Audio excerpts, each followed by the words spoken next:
Tell me about the transition from working for an organization to running and establishing and running your own agency. What's that experience been like? It's been great. I wouldn't trade it for the world. It's everything I hoped it would be and more. When I worked in broadcasting, I saw a huge turnover in the staff. I saw, we called announcers talent, and I saw talent get fired for no good reason in my mind. I was in my early 20s and I didn't understand the economics or all the reasons people were let go. Sometimes they weren't good reasons anyway, but I saw the turnover and I saw how some people handled it. And the ones who I admired when they were either let go or they decided to move on, they started their own businesses. And there was something about that independence that they seemed to have that appealed to me. So that was sort of where the seed was planted for me.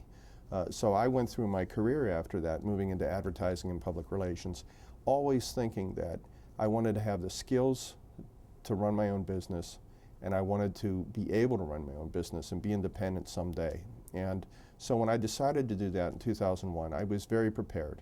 And I've told other people this story, but being a crisis communicator, I had my own personal crisis communications plan. I always sort of thought, I had a wife and I had 2 kids.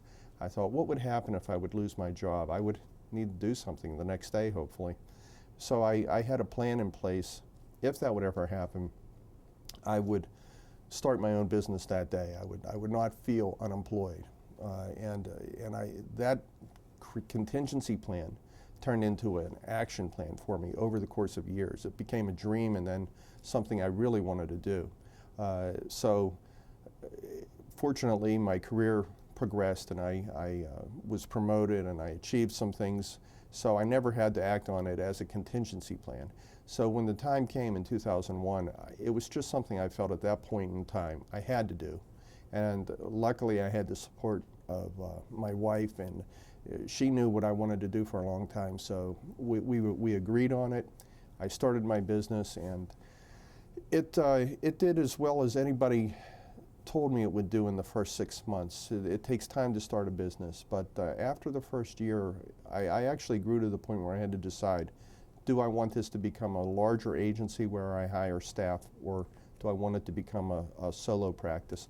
And I decided to keep it as a solo practice where I would draw in contract employees as needed. So that's the business that I'm in. And I like it because I like the independence.